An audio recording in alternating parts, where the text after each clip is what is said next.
Papo Batera.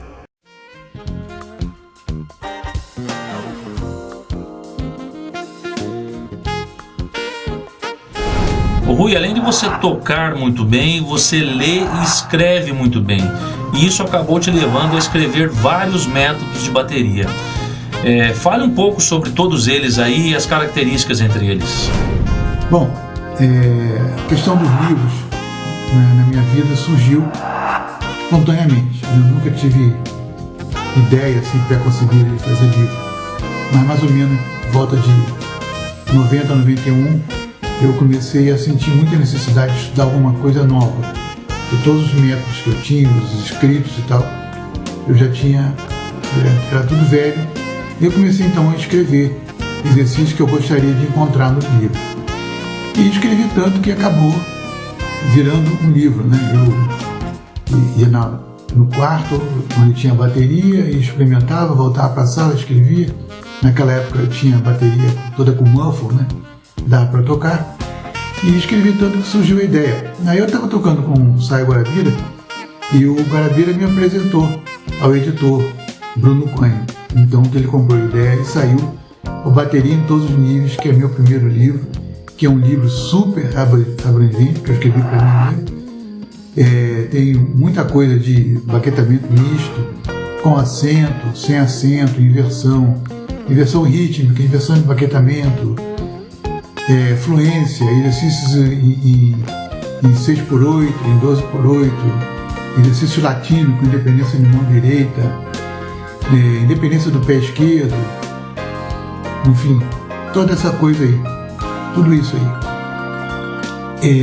Mas não tem CD, né? O CD é uma ideia minha lançar uma edição revisada com CD.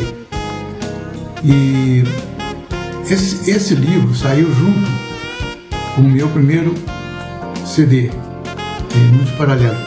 Então foi por aí que eu comecei a fazer, no mesmo tempo que comecei a fazer os shows com a minha banda, Rui Mota Banda, comecei a fazer workshops também, né, por causa dos livros, para divulgar os livros. Então foi aí que eu comecei a dar atenção para a minha carreira solo. Aí dividi o tempo entre a carreira solo e as viagens com os cantores e tal. Bom, então a divulgação desse livro, Bateria em Todos os Níveis, foi muito abrangente. E saiu tudo de uma vez só, através de uma agência de notícia que distribuiu para o Brasil inteiro. Então ela saiu realmente no espaço de uma semana no Brasil todo. Norte, Nordeste, Sudeste, Sul, enfim. Aí eu tive uma ideia boa nessa matéria de incluir uma caixa postal. Naquela época não tinha internet, não tinha nada disso, não tinha YouTube, nada disso. Falei, bom, eu vou precisar que esse pessoal entre em contato comigo. Aí eu fui numa agência dos Correios, abri uma caixa postal, incluí lá na matéria contatos com o Rui Mota pela caixa postal, número tal. Aí toda semana eu ia lá na agência, no Leme, onde eu morava, e pegava uma pilha de carta. Era assim que eles se comunicavam, com pilhas de carta. E muito bem, na grande parte dessas cartas me perguntavam por que eu não fazia um curso de bateria. Aí eu comecei a pensar no assunto e falei, realmente é uma boa ideia esse outro curso. Foi aí que eu comecei a formatar o segundo livro, quer dizer, o segundo, terceiro e quarto, né? Foi dividido em 3. É o curso de bateria, volume 1, 2 e 3. Surgiu dessa forma aí. É um curso abrangente, né? Que fala tudo, mas sem se alongar demais, porque não dá para você fazer. Não é um curso presencial, claro que não é. Curso em livro é uma coisa, curso presencial é outra.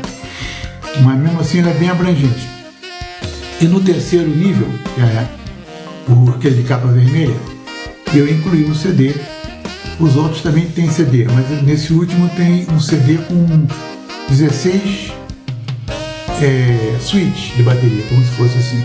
16 arranjos de bateria longos, de 40 compassos, 60, só de bateria, né, com arranjo de bateria. E é como se fosse a formatura, né, do curso. Então esse foi o curso de bateria, foram 3 livros.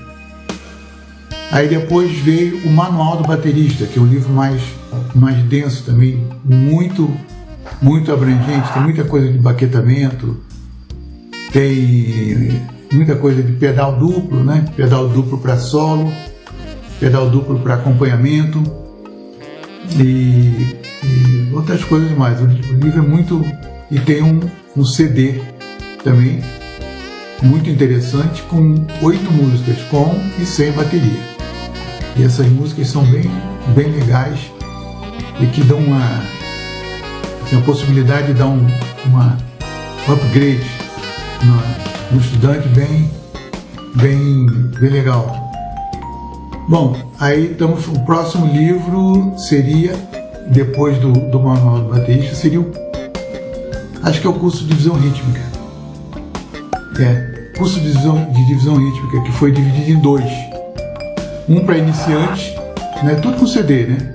Um para iniciante com aqueles padrões mais simples de semínima, colcheia, pausa de semínima, né, muita coisa de fraseamento já, com a divisão rítmica distribuída entre os tambores. Bem interessante o livro.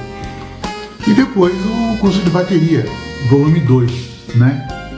Que aí esse aí é bem mais denso, que é um curso onde tem todas as divisões rítmicas que são possíveis de serem tocadas, pelo menos nos compassos simples. Tem muita coisa de 12/8 também. E tem CD, né? Tem Q-Alters, todas as Q-Alters possíveis, e as subdivisões difusas, subdivisões dos compassos compostos também. E é o seguinte, eu procurei fazer, principalmente nas Q-Alters, uma coisa que fosse o mais musical possível. Mas tem Q-Alter de 11, Q-Alter de 13, Q-Alter de 15.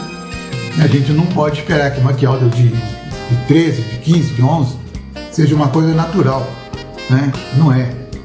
As Q-Alters mais naturais a gente sabe, são as tercinas e as sextinas. Depois vem as quintinas, as septinas, que não são tão naturais, mas são perfeitamente tocadas. E, enfim, depois as outras. A proposta foi essa, é colocar no livro todas as divisões rítmicas que a gente toca, que a gente pode tocar, né?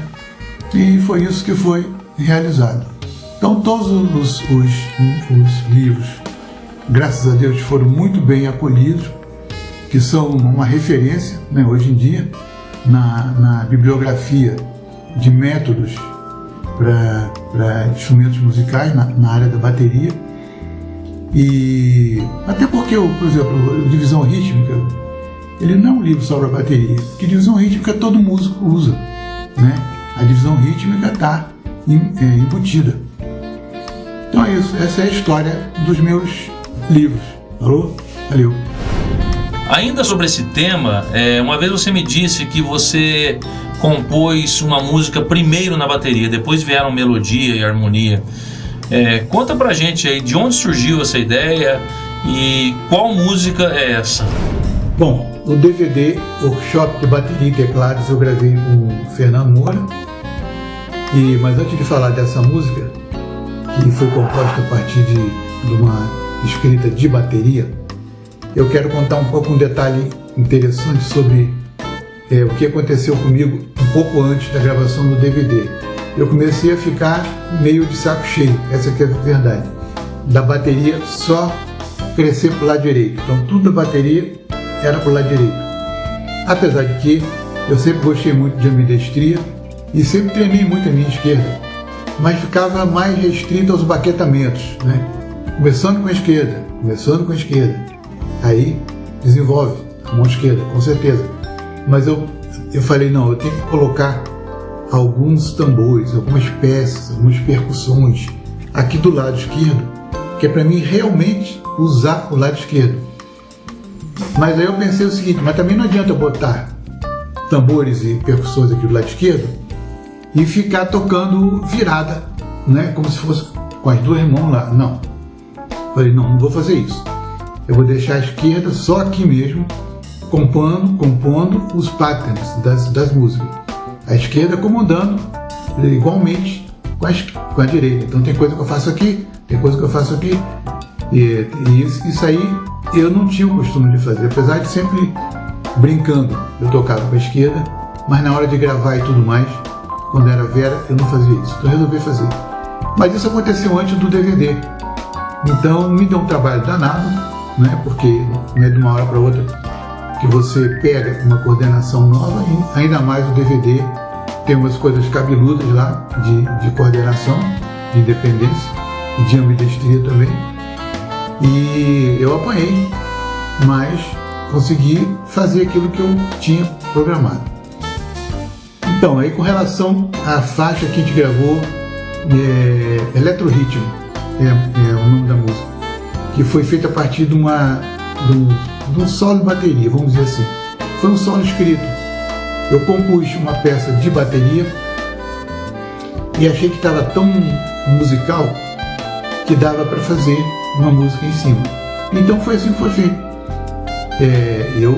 A gente começou a montar a música em cima da escrita da bateria, né?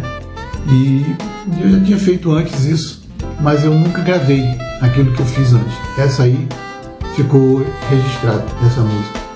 Foi assim que aconteceu. Em 2006, você inaugurou a oficina de bateria Rui Mota lá na Lagoa, no Rio de Janeiro.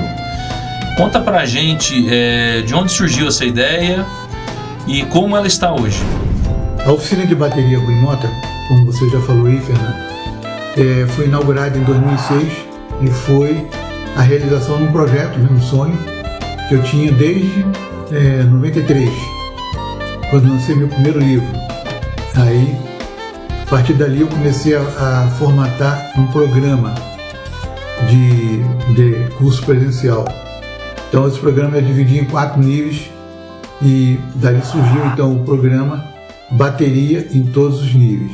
O programa tem o mesmo nome do livro, meu primeiro livro. Eu resolvi batizar ele com o mesmo nome. Então, a escola vai muito bem, graças a Deus. E ela fica na Lagoa, lá no Rio. Eu estou falando lá porque eu não estou no Rio. Nós moramos aqui em Secretário, que é distrito de Petrópolis.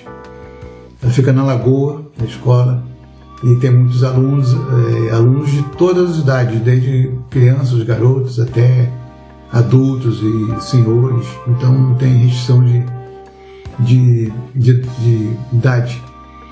O que mais que eu posso falar? Bom, esse programa, ele é feito, ele tem... Você sabe que estudar bateria é uma coisa dúbia, né? Por que é dúbia? Porque bateria é um instrumento enganoso. Para você realmente estudar a bateria do jeito que tem que estudar, você precisa ultrapassar uma barreira que tem exatamente ali onde você tem as batidas em colcheias. Como você está fazendo contratempo em colcheia e batida em colcheias, isso é mínimo, tum, tá, tum, tum, tá, tum, tum, tá, tum, tum, tum, tá, tudo aqui. A coordenação é uma. Mas pelo simples fato de você, por exemplo, pegar o contratempo e colocar em semínima, aí você já divide. Aí você vai acontecer que ou o teu pé direito ou a tua mão esquerda vai ter que tocar mais do que a mão direita. Para quem está iniciando, isso aí é uma coisa difícil, é uma barreira difícil. E a partir daí outras coisas. Você realmente tocar bateria, estudar bateria dentro dos padrões mais altos é uma coisa que você tem que estar muito disposto, né? Por isso que eu falo que é um instrumento enganoso, porque no começo você dá para você tocar. Vamos dizer, boa parte das músicas populares que tocam, você faz aquilo tranquilo. E aí depois quando você começa a entrar uma coordenação mais difícil, independência, aí o buraco fica mais embaixo. Mas então a bateria tem foco em tudo que você precisa para se formar como baterista, né? Porque eu parti do princípio que eu não podia fazer um programa que não tivesse, que não abordasse desde técnicas, né? Técnicas de mão, de pé, até os assuntos mais além, como coordenação, independência, ambidestria, isso tudo faz parte. E a parte teórica também, que é muito extensa, né? Aquela teoria inicial de semínima, colcheia, pausa de semínima, aquilo é bem fácil, porque divide o tempo em partes iguais, né? Aí, por exemplo, quando começa a entrar os grupos quaternários, né? E aqui a coisa começa a ficar um pouco mais complicada, a coordenação. E daí em diante, né? Aí, logicamente, tem gente que tem um pouco mais de facilidade do que outras. Isso é outra coisa, você não pode fazer um curso para quem já toca, não. Bateria em todos os níveis é um curso para quem nunca tocou. Então, no comecinho, se você já toca alguma coisa, se você tem uma coordenação, uma facilidade maior de coordenação, você vai um pouco mais rápido, né? Mas o curso abraça a todos, né? Independente do tempo que toca. Infelizmente, há um tempo atrás, você teve um sério problema de saúde. Além da sua fé em Deus e do apoio que a sua família te deu, até que ponto a música te ajudou nesse processo de recuperação? Na passagem de 2013 para 2014, eu tive que fazer uma internação do hospital, onde eu fiquei 4 meses. Foram sintomas muito fortes que começaram a aparecer dentro de mim e que esses sintomas minaram minhas forças, minaram quase que totalmente. Então eu baixei o hospital para fazer exame, essa que era a ideia inicial, acabei ficando lá, porque dali eu tive um coma, tive que ficar em coma induzido durante 20 dias, tal, fiquei entubado e tal, aconteceram várias coisas, inclusive uma parada cardíaca de 6 minutos. Mas não vi nada não, vi os anjinhos, vi porra nenhuma, isso é verdade. Eu fiquei tranquilo lá durante esses 4 meses, tranquilo entre aspas. Como se pode ficar tranquilo, deitado numa cama, olhando para o teto, durante 4 meses? Não é uma coisa muito tranquila. Mas o detalhe é que isso não bateu em mim de uma maneira assim terrível, a ponto de eu ficar, ai meu Deus, estou aqui sem poder me mexer nessa cama. Não houve nada disso. Eu passava os dias, por incrível que pareça, tranquilamente. Então, isso aí eu devo especialmente ao Senhor, porque eu, fazendo uma auto-análise, né, eu não tenho essa força interior. Isso veio para mim, isso não é de mim. Então, esse foi o motivo pelo qual eu saí dessa situação. O outro motivo foi a minha esposa, Monique, que ficou do meu lado o tempo inteiro, não me largou um segundo, e que batalhou por mim o tempo inteiro, e que se ela não tivesse lá do meu lado, eu não sei, porque eu, embora eu tivesse ficado no hospital legal, hospital bom, mas o hospital sabe como é que é, né? O hospital é sempre o hospital. Então foi isso, eu devo primeiramente a minha vida ao Senhor, que me tirou da cama do hospital, estendeu a sua mão e me puxou. E em segundo lugar, a Monique, que ficou comigo lá o tempo inteiro e providenciou tudo que era necessário. Agora, a música, como é que a música bateu em mim dentro disso tudo? Não houve música. Eu, quando acordei desses 20 dias, eu senti que eu estava na cama, eu estava traqueostomizado, estava inerte, não tinha força para nada, eu só piscava os olhos e mexia com os dedos do pé e da mão. Eu não conseguia levantar a mão assim, ó. Não conseguia fazer isso de jeito nenhum. É uma coisa sobrenatural, um esforço sobrenatural. A perna também, nem pensar. Mas isso aí, aos pouquinhos, eu fui retomando, né, a minha força. Depois eu fisioterapia pra caramba, depois eu tive que fazer. E a música não contribui em nada, porque eu não escutei nada. Eu nem pensava em música no hospital, essa que é a verdade. Eu não me lembro, sinceramente, se eu pensava em bateria nesse momento. A impressão que eu tenho é que eu não pensava em bateria, nem isso. Mas eu sabia quem eu era e tal, não perdi a consciência em momento nenhum. Só a única coisa foi isso, quando eu acordei dos 20 dias, eu estava realmente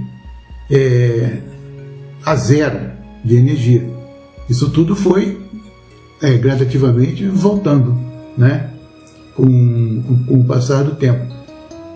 Então foi isso. E depois que eu fui do hospital, eu fui para casa e houve uma recuperação. Depois disso aí eu passei. Aí depois fiz diálise durante 4 anos, graças a Deus saí da diálise, que eu tenho um transplante agora, eu fui transplantado. E essa fase da diálise não foi agradável, né? 3 vezes por semana eu tinha que acordar às 5 horas da manhã para fazer diálise, isso não era bom. Não podia beber nada, tinha que... Ficava chupando gelo, para fingir que estava bebendo. Aí eu desenvolvi uma técnica que é para beber água, que era microgoles. Eu pegava o copo, tomava microgoles, aqueles para água e vinha escorrendo por aqui. Aí eu dava a sensação de que a água estava escorrendo. Na verdade era um microgole mesmo, mas só aquela sensação já enganava, pelo menos na parte psicológica, né? E é isso aí. Assim passaram-se 4 meses e eu estou aqui, graças a Deus. Rui, eu queria que você deixasse um recado aqui para essa garotada que está começando aí, que quer seguir na vida como músico, como um profissional na bateria. Bom, o que eu tenho a dizer, que eu acho que vale a pena, além do óbvio que todo mundo sabe, que é persistência, né? Você tem que ter persistência, já falei do método, tem que ter um método de estudo, né, que isso funciona para todo mundo, uma rotina, que essa rotina periodicamente vai mudar. E além disso, o que eu posso acrescentar são algumas coisas que valeram para mim. Por exemplo, não ficar focado, porque o ato de tocar a bateria, ele é um conjunto de várias coisas, e você não pode deixar nada de lado. Você tem que ver tudo simultaneamente, né? Técnica, coordenação, ambidestria, né? A gente fala ambidestria, o cara pensa, ambidestria, pô, difícil. Não, ambidestria é difícil nos padrões mais avançados, nos padrões mais simples não é.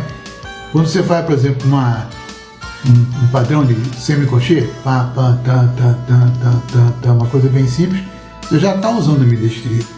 Se você não usasse ambidestria, você ia fazer tan, com as 2 mãos juntas. Então o que você faz na colcheia? Uma mão fica tocando na cabeça do tempo e a outra mão em contratempo, daí que dá o efeito tan. Isso já é ambidestria. Mas a ambidestria levada às últimas consequências, as consequências mais posteriores, realmente fica difícil, né? Até porque não tem limite. Aí o limite é o que você consegue imaginar, criar. Então é isso. Por exemplo, eu saquei, comecei uma época, dá um exemplo de coisas que aconteceram comigo. Comecei a estudar bumbo duplo em toques duplos. Quer dizer, fazer rebote com os pés, que é uma parada difícil. Mas eu insisti até um ponto que eu estava conseguindo fazer rebote com os pés. Mas logo eu desanimei. Falei, pô, não vou levar isso adiante não, porque isso vai ser uma briga aí de muito tempo e eu não pretendo priorizar isso. Era isso que eu pensei, eu não pretendo priorizar isso. Mas em compensação, teve coisas, por exemplo, que eu usei, inclusive tem uma música chamada de Ilusão Motriz, que eu tenho um solo meu, que eu usei o surdo como outro bumbo.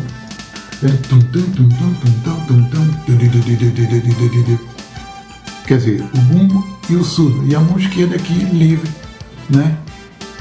Então essa é uma coisa que me supriu, né? Além eu não abandonei o bumbo duplo, eu continuei usando, só que eu não usei mais bumbo duplo como se diz, o bumbo duplo, toques duplos, né? Não usei mais.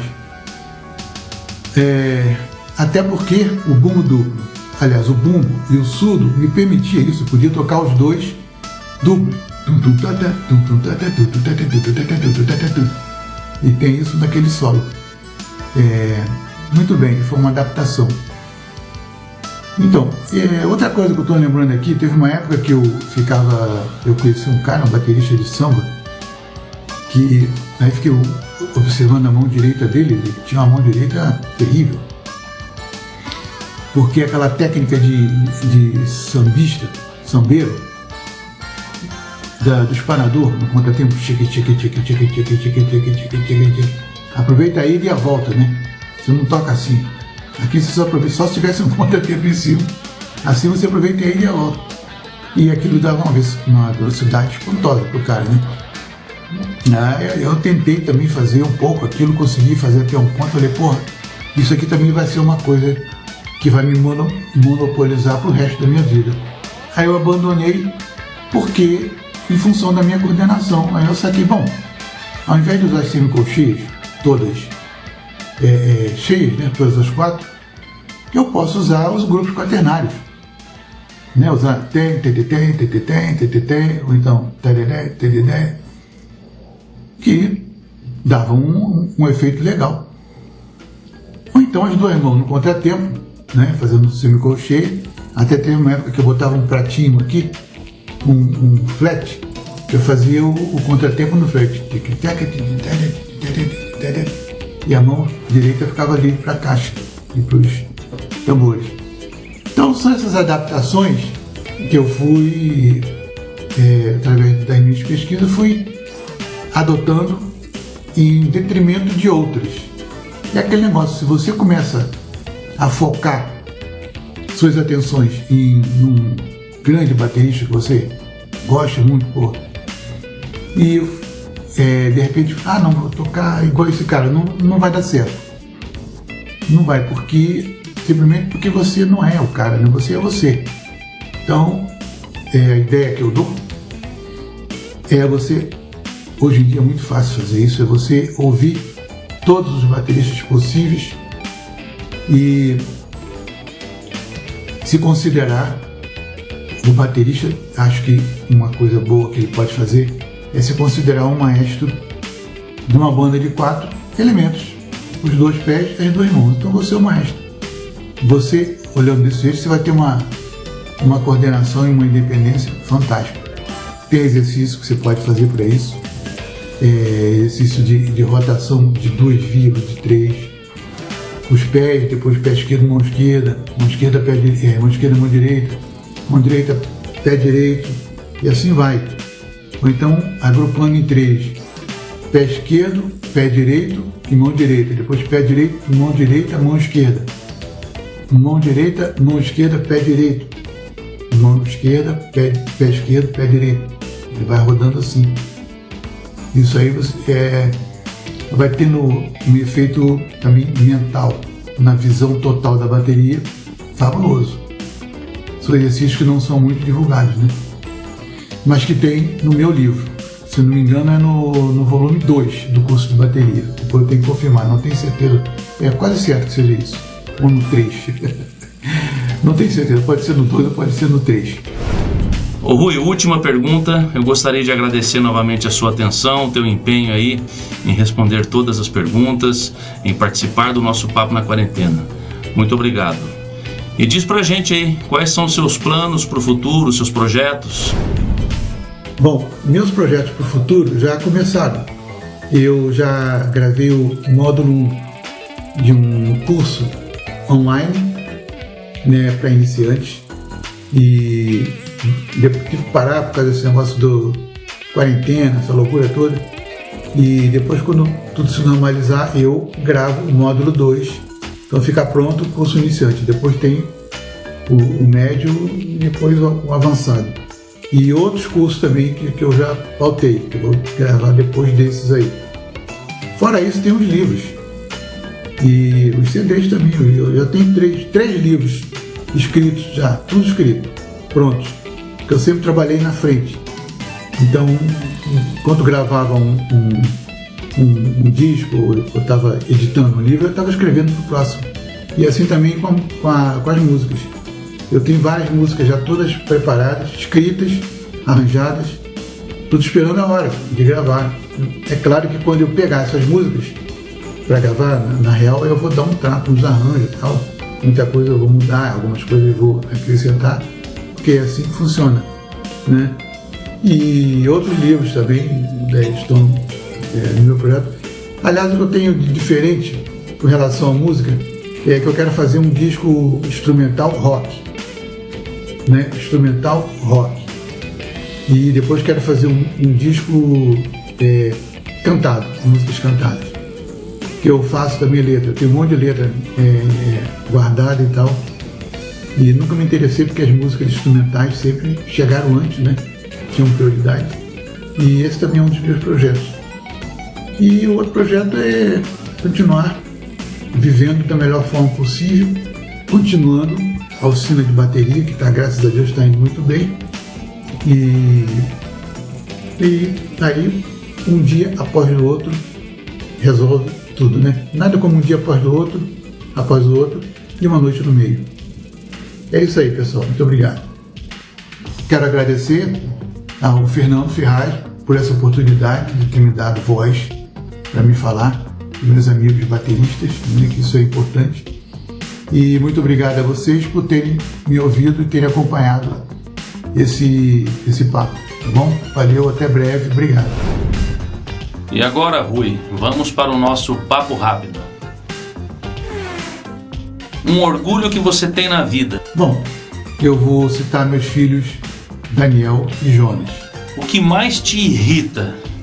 O que mais me irrita na vida, certamente, é a hipocrisia. Um batera que você respeita. Pelo baterista que ele é e pela pessoa que ele é, eu vou citar o Jorge Casagrande. Rock ou samba? Os dois, né? Samba na cabeça e rock nas veias. O que um baterista não deve fazer? O que ele não deve fazer é não estudar. Um paradiddle favorito? É o número 1, D-E-D-D, E-D-E-E, ou a sua inversão, que saiu no livro Gene Krupa, acho que de 1938, escrito em 2x2. Um trabalho que você fez que mais te agradou? Vou citar 3. O disco Tudo Foi Feito Pelo Sol, o disco do Ney Matogrosso, gravado em 1994 no Olímpia, ao vivo, em São Paulo, e o DVD, porque foi um desafio grande para mim que eu consegui superar. O que a música representa para você? Representa a atividade principal da minha vida. E para finalizar, Deus na sua vida? É o Senhor do Universo, o Criador absoluto de todas as coisas que existem em cima no céu e embaixo na terra. E é isso aí, galera. Obrigado aí pela audiência, obrigado mais uma vez por você assistir o nosso vídeo, a nossa entrevista. Compartilhe, curta, vá no Facebook, vá no YouTube, você tem 2 plataformas aí. Aliás, mensagens, perguntas, reclamações e qualquer outra coisa, mande por e-mail que está aparecendo para vocês aqui na tela nesse momento. E é isso aí, em breve teremos mais um Papo na Quarentena e conto com a presença de vocês. Fiquem com Deus, até o próximo programa. Fui!